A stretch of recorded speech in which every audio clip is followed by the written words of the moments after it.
Урматтуу агалар, инилер, достор, аталар, Аллахым баарыбыздын ушул берекелүү, куттуу орозо айындагы кылган жакшы иштерибизди, өзгөчө кармаган орозолорубузду, ифтарлыктар, дуаларды Аллах таалам кабыл кылган болсун. Билип билбей кылган ката кемчиликтерди Аллах таалам өз мээримине алып кечирсин. Пайгамбар алейхиссалам айткандай, эч бир адам өзүнүн амалы менен бейишке кире албайт.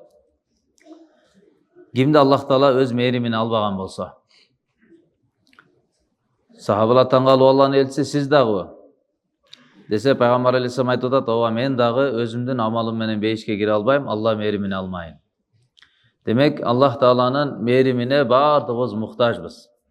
Ушул орозо ай адамдын күнөөсүн кечирте турган, орозо ай Аллах тааланын мээримине бөлөй турган, орозо ай адамдын тозоктон азат кылуусуна себеп боло турган, өзгөчө куттуу, өтө бир чоң, берекелүү бир мүмкүнчүлүк убактар мына сиз менен биздин башыбыздан өттү. Орозо бүттү. Кудайым буйрса, иншалла, мына Шаввал айдын 1-күнүндө, айт күнүндө иншалла жүз көрүшүп турабыз. Аллах таалага алхамдулилlah, шүгүрлөрдү айталы. Алланын мээрими бирок чексиз. Пайгамбарыбыз саллаллаху алейхи вассалам бир хадисте мээримди түшүндүрүү үчүн айткан хадиси бар.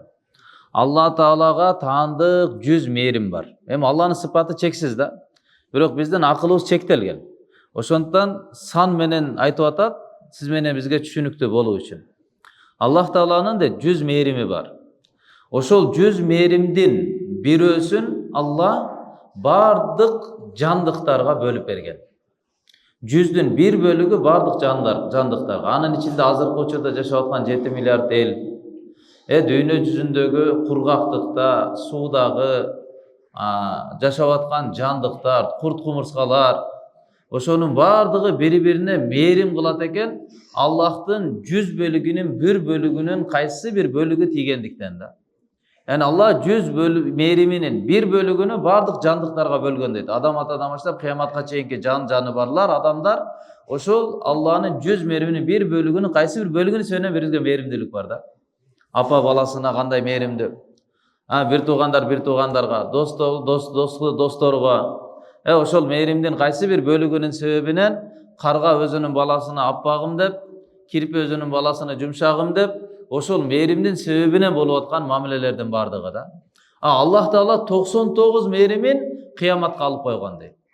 Ошол мээрими менен 99 мээрим менен өзү менен пенденин ортодогу мамиледе Аллах таала ошондо мээримини көрсөтөт да.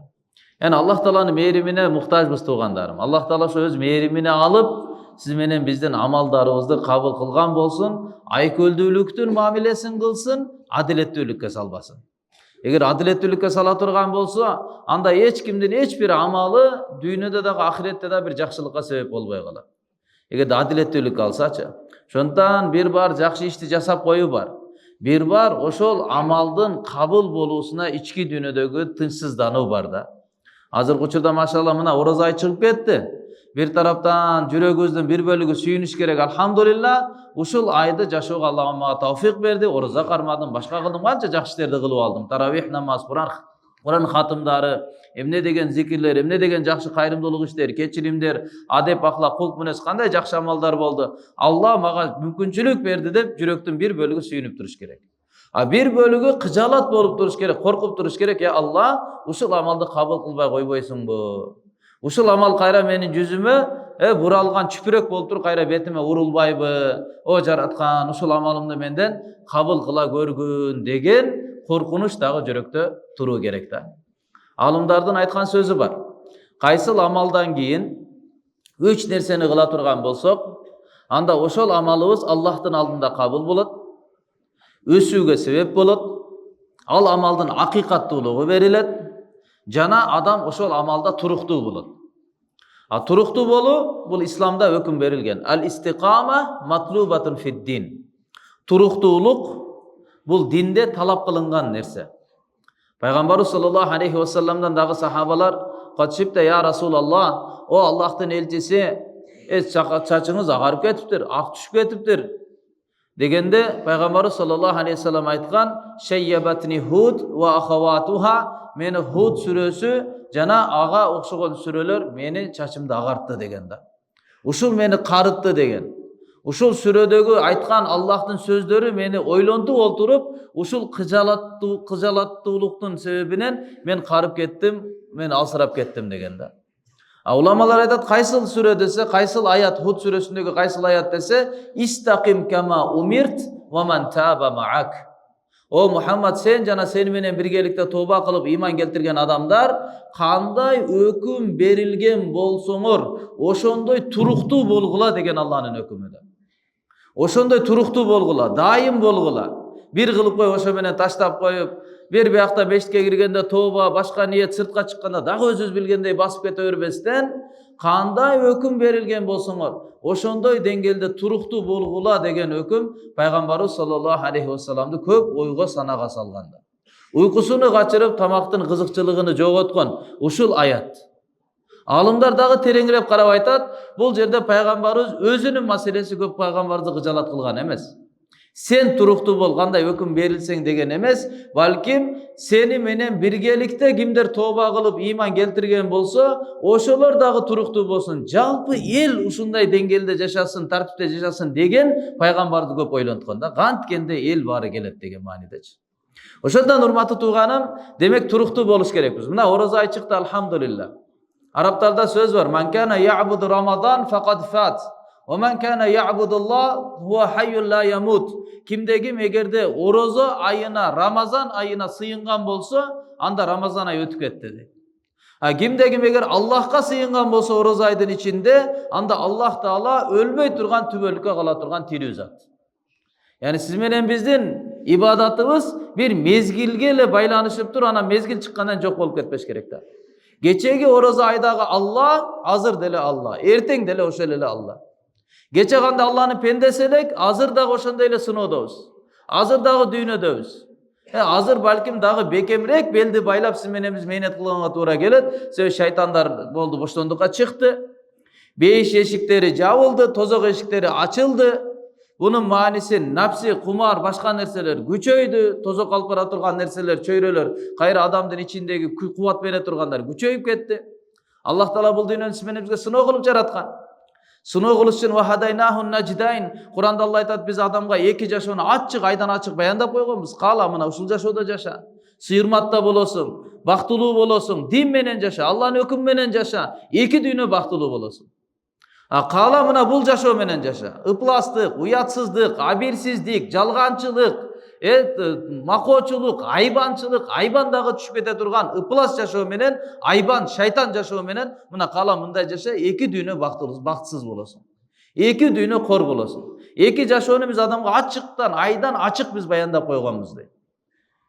Anan Allah Taala sınoo adiletli boluu üçün فَأَلْهَمَهَا فُجُورَهَا وَتَقْوَاهَا Ar bir adamdın özünü buzulotla kete turgan, jana oңолуп takva bolo turganda eki güçtü berip koygan. Ar birimizde uşul eki güç var. Hiç kimge kepildik yok. Daima şunda imanda olup jüröt. Hiç kimden ümit üzülgen emes. Uşul boldu, alkaş bolbay kaldı, aragынан çıkpay kaldı, reketliginen çıkpay kaldı. Bul adam bolbay kaldı, bul bomuş bolup üysüz köçede jatıp kaldı dep hiç kimden ümit üzülbeydi.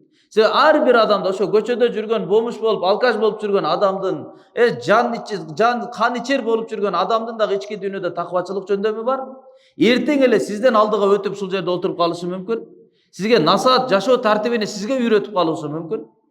Al эми bul jakta oturgan, sakalçan birinci saptaga oturgan adamımız erteң içip başka jolga düşüp ketişi mümkün, Allah saktasın. Yani Allah aytat, her bir adamda Peygamberler Allah tarafta masum. Biro peygamberden sırtkarı her bir adamda buzulu dağı, oңолуу dağı gücü var içinde.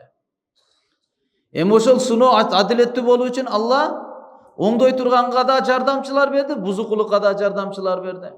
Адамды оңдоого, колдоо көрсөтө турган Allah Taala'nın учурунда китептер түшөт эле, пайгамбарлар келет эле. Бизге Кур'ан Muhammed sallallahu aleyhi ve sellem sünnet. Kur'an менен sünnet адам баласына туура жолго тарта турган. Ал эми бузукулук адамды тарта турган напси менен шайтан. Экиге эки. Напси адамдын ичинде каалоо дайыма бузулукка тартып турат. Шайтан ар кандай ойлорду салып турат.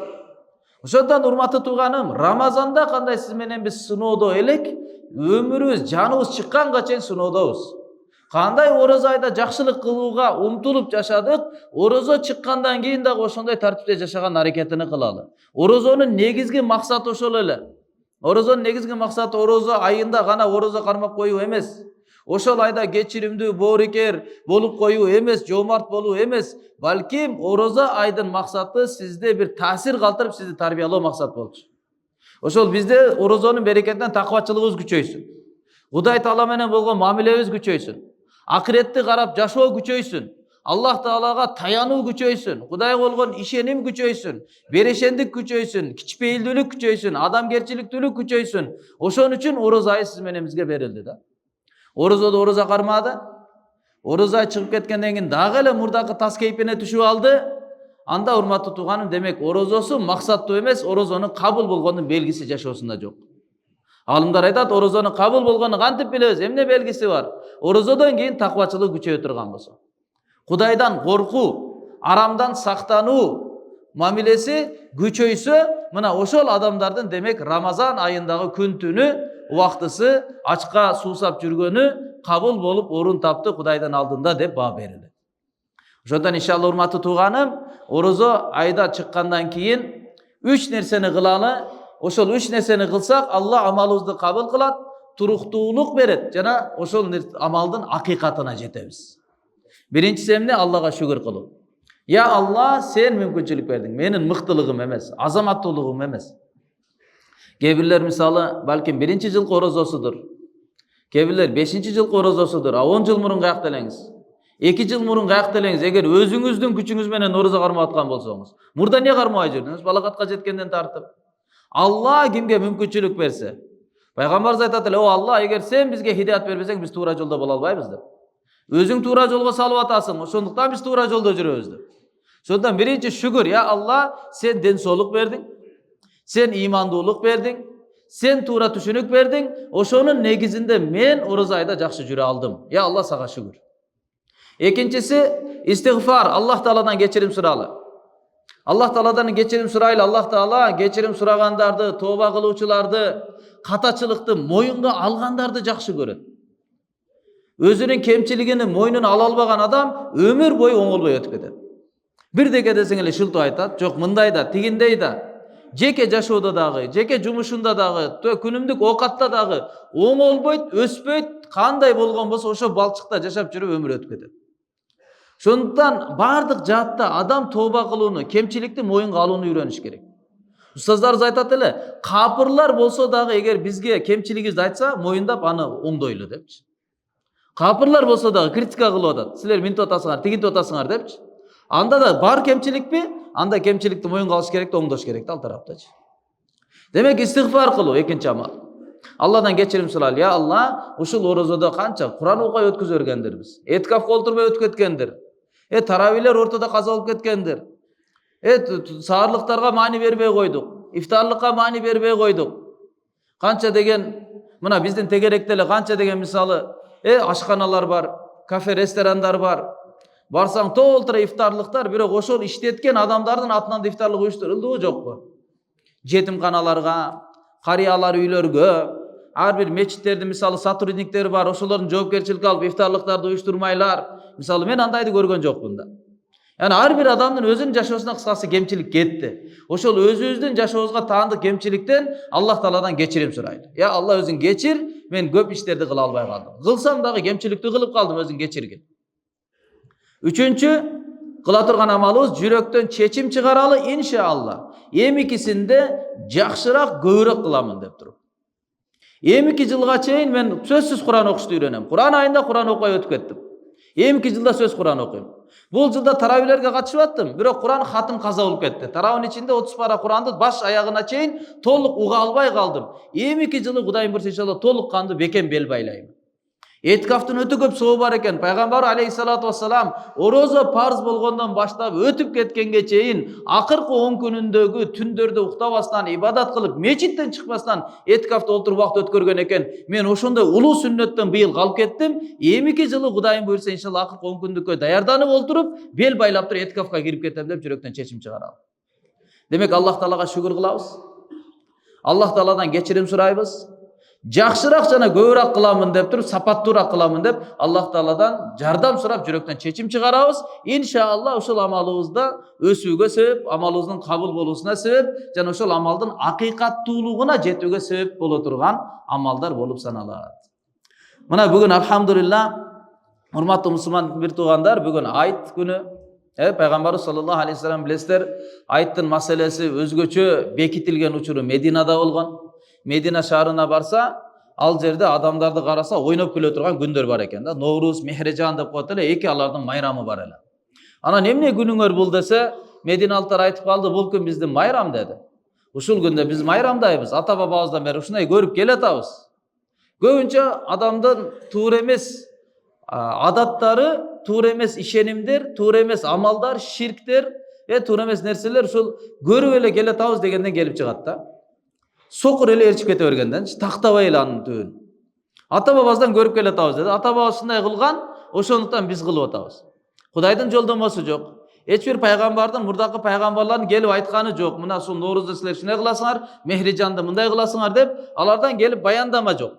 Бирок ата-энесини көргөн бир учурда кайсы бир адамдар өз кызыкчылыгын негизинде баштаган, ошо менен эл анын аркасынан ээрчип кете берген да. Бирөө бир жерге чай ичкене келет экен. Чай ичкене келип дастурконго отурса эле, кетмендин сабындай болгон тактайчаны жыгачты ошо жерге коюп коет экен да, бир саптычы. Анан тамак жеп отуруп, не экенин түшүнбөйт. Анан сурап калат жергиликтүүлөрдөн, бул эмне десе, билишпейт. Билбейм, ата баба ушундай койгон, ошондон биз деле ошо дастурконго отурганда, конок келгенде өзгөчө ушундай кетмендин сабын алып келип коебуз дейт экен да. Анан кийин тактап, анан өзү тарыхка кызыккан адам экен. Тактап, изилдеп көрсө, бир учурда бир мейман келет, конок келет. Конок келип олтуруп, анан эт тартканда эт жеп атып, тишине эт тыгылып калат экен да. Анан тиш чукугуч сураган экен да, бир кичинекей бир чыбыкча барбы? Ошону берсеңер мындай тишимди тазалап алайын десе, ошол алып келип олтуруп, тиги чыбык керек деп олтуруп, бир чыбык алып келип дастурконго коюлган экен да. Анан эртеси күнү анан элдер, демек эт жегенден кийин тиш чукуганга чыбык коюп койсо жакшы болот деп олтуруп, зубочистка сыяктуучу, тиш тазалагыч. Ошо коюлуп олтуруп, каада салтта не болуп кеткен, кетменге айланып кеткен да, кетмен сабын айланып кеткен. Коюп коет, эмнеге экенин эч ким билбейт. Билбейм, ата баба шинтип келген деп. Ошондой эле ислам келгенге чейин дагы ата бабабыздан көрүп келгенбиз деген көп ушундай туура эмес каада салттар, туура эмес нерселер бар. Пайгамбар саллаллаху алейхи вассалам айтты, жок деди, Аллах Таала силерге бунун ордуна эки мыкты деңгээлдеги майрамдарды алмаштырып берди. Орозо айтты жана курбан айтты.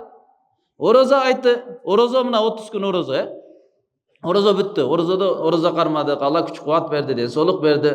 Өз каалоосу менен эч ким көзүн ачып да жума албайт, Кудайдын кудурети. Көзөмөлдөйбүз, өзү эле тазалап аткысак, Аллах Тааланын жаратуусу, колдоосу, дүйнөсүндөгү бардык нерсечи. Эми ошол Алла 30 күн бою бизге орозо кармаганга, жакшы убакыт өткөргөнгө мүмкүнчүлүк берген үчүн рахмат айтып, шүгүр кылып майрамдай турган күн да. 30 күн бою орозо кармадык, мына бүгүн биз ооз ачтык деген сөз да. Ооз ача турган күнгө жетип келдик. Ибадаттарды алхамдулилла кылып алдык деп майрамдай турган күн бул. Бул не? Идул Фитр деп коет араб тилинде. Ид дегени айт деп биз иштетебиз, Ид дегендин сөздүк котормосу, айт дегендин сөздүк котормосу кайтып келүүчү деген сөз. Кайта турган. Кайта турган күн, кайта турган майрам. Эмне үчүн? Бир жылда бир кайтып келет. Бир жылда бир кайтып келет. Кайра кайтып келе турган майрам. Же болбосо экинчи маани, кайтат десе, кайтуу ким десе майрам эмес, балким Алла кайтат. Кантип Алла кайтат? Алла өзүнүн мээрими, кечирими, айкөлдүүлүгү менен пенделерге кайтат деген маанини туюнтат. Айт дегендин маанисичи. Яни Алланын пенделерге мээрими төгүлгөн күн. Алланын назары өзгөчө пендеге кайткан күн. Аллах Тааланын кечириминин эшиктери, тооба эшиктери ачылган күн деген мааниде. Бул бизде айт деп жер бетинде аталганы менен асманда периштелердин алдында Яумул Жаиза, сыйлыктардын бардыгы бериле турган күн деп аталат. Bir aylık kızmatınızdan, ibadetınızdan aylığı berile turgan gün деп аталат. Yaumul Jaiza. Muna uşul ayttın bereketi menen bardık nerse berilet. Peygamberimiz aytkan, "Men sama Ramazana imanan ve ihtisaban." Gin Ramazan ayda tolluk Allah'a işenip jana soğup ümitinde oruza karmasa. Kim taravihlerdi tolluk oruza ayda gündü. Taravihlerde iman jana soğup ümitinde taravih namazlarda okusa, anın ötüp ketken günölerin bardığı geçirilet. Kaçan dese mına bugün geçirilet. Mına azır geçirilet, bardıq günöler geçirilet. 30 gündük bardıq amaldı kılıp büttükpü?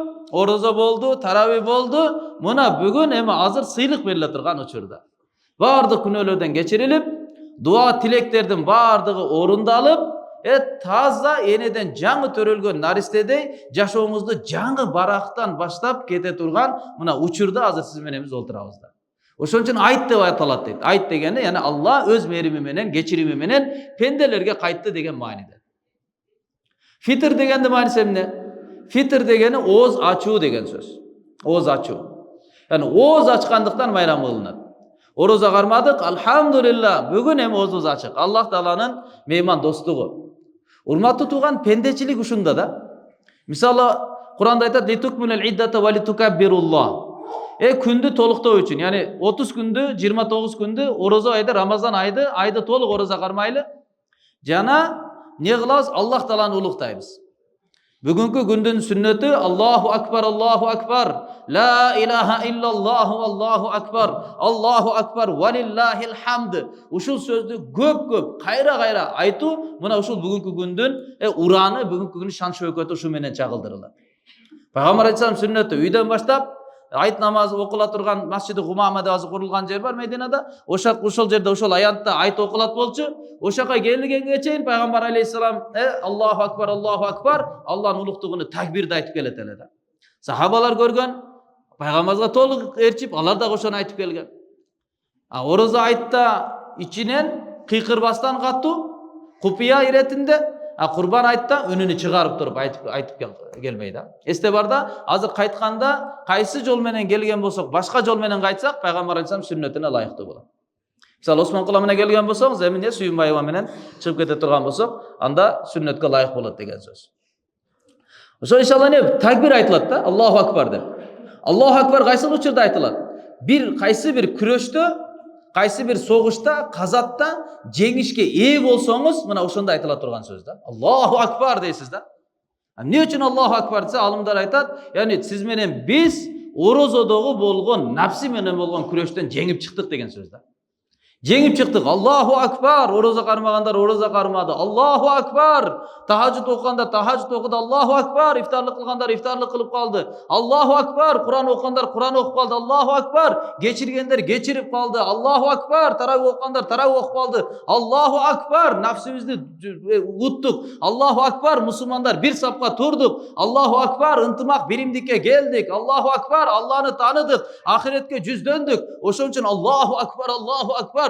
Такбир айтылат. Не үчүн? Напси менен болгон күрөшүү, шайтан менен болгон күрөшүү, дүйнөнүн азгырыктарынан утуп чыктым ушул айда деп такбир айтып Алланын улуктугу айтыла турган күн. Алланы даңктай турган күн. Напсини ута турган күн, урматтуу туган бүгүнчү. Напси кумарга кирип алып, ага моюн сунбастан Алланын кулу болушту үйрөнө турган күн. Муслим деп кимди айтат? Муслим. Котормосу баш ийүүчү деген сөз да. Баш ийүүчү. Ким Аллага баш ийсе, мына ошону мусулман деп айтат. Болду, я Алла, сен не дедиң ошо? Ороза карма дедиңби? Болду. Эл ортосунда макал катары айтылып калды го, аял киши күйөөсүнө оозуңду жап дей турган ороза айы депчи. Жап оозуңду деп, оозуңду жаппайсыңбы дей турган сөздү айтып ала турган деп. Яни Алла айтты, ооз жап деди, болду, ооз жап. Болду, жаппайк. Сөгүнбө деди, сөгүнбөй. Уруш талашпа, инни саим, мен орозомун деп кой, болду, орозомун. Мусулман болушту үйрөндүк да, Кудайга моюн сунушту үйрөндүк. Эми бүгүн дагы мусулман болушту үйрөнөлү. Айт күнү да мусулман бололу. Аллага моюн суналы. Алла жана анын элчиси ушул күндү бизге майрам кылып берген. Бүгүн майрамдайлы, бүгүн урматтуу туган өтүп кеткендерди жоктой турган траурный ден, бүгүн көңүл айта турган, кайгы көтөрө турган күн эмес бүгүнчү. Бүгүн кабырларды зыярат кыла турган күн эмес.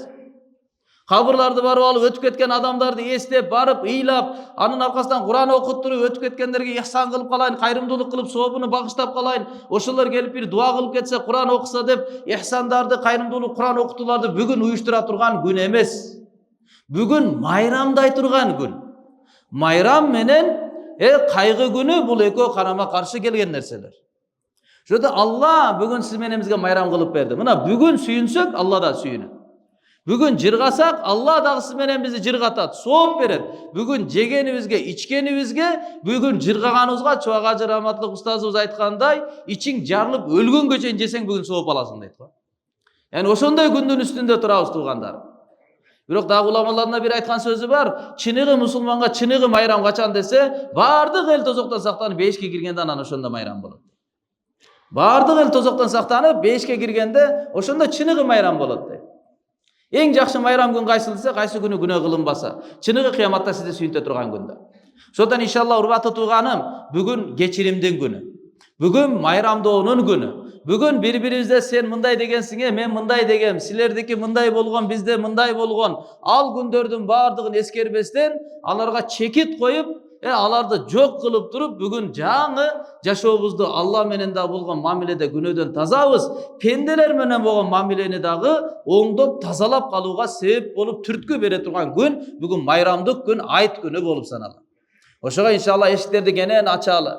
Айттайлы иншалла бүгүн. Бири-бирибиздин ал акыбалыбызды сурайлы, туган туушкандардын баарын чакыралы, бири-бирибизди куттуктайлы, Алланын улуктайлы, даңктайлы. Бүгүн иншалла ортодо көрө албастыктар, душмандашуулар, ким менен эгерде ортодо араздашып калсаңыз, кечирим сурап, чыгып эле азыр чалып кечириңиз. Атаке кечириңиз, апаке кечириңиз, кечирип коюңуз акам, кечирип коюңуз тагам, тайкем, авам. Ушундай туура эмес нерселер менден канча кеткен болсо, баарыңыздардын алдында терең кечирим сураймын деп, Алла жеңил кылып койду, ар бирине кечирим сурай, WhatsApp группага эле ыргытып коюңуз. Туугандар, баарыңыздардан кечирим сураймын. Мына бүгүн айт күнү экен, жүрөктөрдү таза кармайлы, тууганчылыкты бекем бололу. Тууганчылыкты эгерде тебелеп өтүп кете турган болсок, анда Алланын мээри менен, бейиштен сиз менен биз тебелеп өтүп кеткендей болот экенбиз. Тууганчылыкка эшик ачмайынча Алла бейиш бизге эшикти ачпайт экен. Бардык тууганчылыкка бекем бололу. Тууганчылыкчынан эң күчтүүсү ата-эненин алдындагы кызмат болуп саналат, алардын ак батасы болуп саналат. Канча ким болуп кетпеңиз, кандай өсүп өнүп кетпеңиз, бирок ата-энеңиз сизден нааразы боло турган болсо, ал байлыгыңыз, ал бийлигиңиз, ал карьераңыз, ал бала чакаңыз, алардын бири дагы кыпындай да сизге пайда бербей калат. Эгер ата-энебиз нааразы болуп биздин аркабыздан каргыштарды айтып олтурган болсо.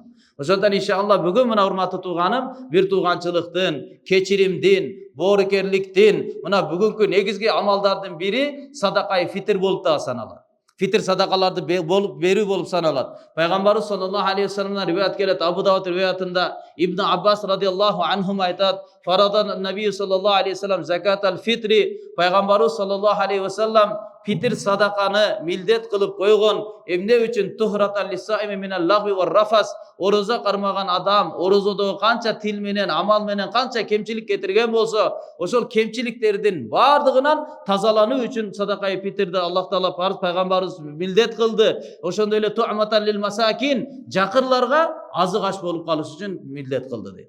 Yani бүгүн өзүбүз эле колунда барлар эле майрамда бербестен, жалпы элге майрамдык маанай тартуулоого аракет кыла турган күн болот. Кошунаңызбы, тууганыңызбы, кимди билесиз, жакыр жашайт, бираз кыйналып жашайт. Колдон келишинче иншалла бүгүн аларга да белек бекче менен, азык түлүк менен, акчалай түрүндө Кудайым буйрса кайрымдуулугубузду көрсөтөлү. Кайрымдуулугубузду көрсөтөлү.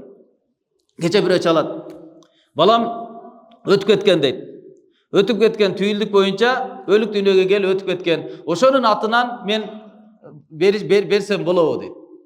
Садакай фитрди садака берсем болобу дейт. Анан боло берет. Садака берсеңиз боло берет. Миллион сом берсеңиз боло берет. Милдеттүү, милдет эмес, ошо маселе каралат. Кимдин атынан берүү сөзсүз милдеттүү да. Ошол нерсе каралат. Анан садакай фитр мисалы сизде биякта миллиондогон акчаларыңыз турат да.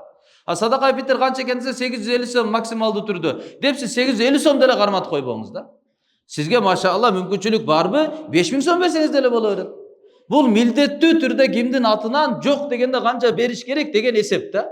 Болбосо бүгүн кайрымдуулуктун күнү бүгүн. Бүгүн кайрымдуулуктун күнү. Колундан келишинче иншалла кайрымдуулугубузду көрсөтөлү. Жакшы иштерге иншалла сиз менен биз бири-бириз менен жарышалы. Сахабалардын билесизби, пайгамбардын доорунда ушундай имандуулардын жамааты тобу түзүлгөн эле, алар өздөрү ачка эчтеке жок болуп туруп бирок башкаларга берет. Эчтеке жок. Өзү да ачка түн өткөрүп, үй бүлөсү да балдарын уктатып коюп, бирок Аллахтын келген коногуна алар тамак берет. Yut'imuna ta'ama ala hubbihi yatiman wa miskinan wa asira. Алар не кылат? Өздөрү ошого муктаж болуп туруп, ала хуббихи, өздөрүнө жагып турат, өздөрүнө керек нерсе. Бирок ошондой болсо да дейт Куранда Алла айтат, алар жетимдерге, мискин жакырларга жана асира өлтүрөм деп келген капыр, бирок туткунга түшүп калган ошол туткундарга сарпташат дейт. Эмне үчүн? Аллах Тааланын ыраазычылыгы үчүн. Алар айтышат: "Ла нуриду минкум жазаан вала шукура." Мен силерден бунун ордун, сыйлыгын дагы, кийин мамилем түшүп калса, кошунам экен, жакшы мамиле кылып алайын, аны муну дүйнөлүк эч бир максаты жок. Вала шукура, рахматын дагы талап кылбайт.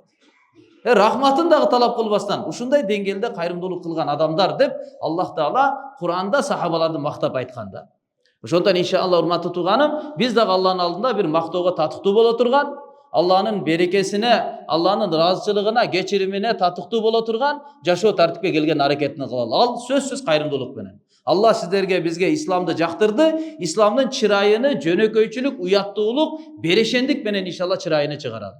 Берешен бололу, жөнөкөй бололу, уяттуу бололу, абийирдүү, намустуу бололу. Ошонун күнү урматтуу тууганым бүгүнкү күн.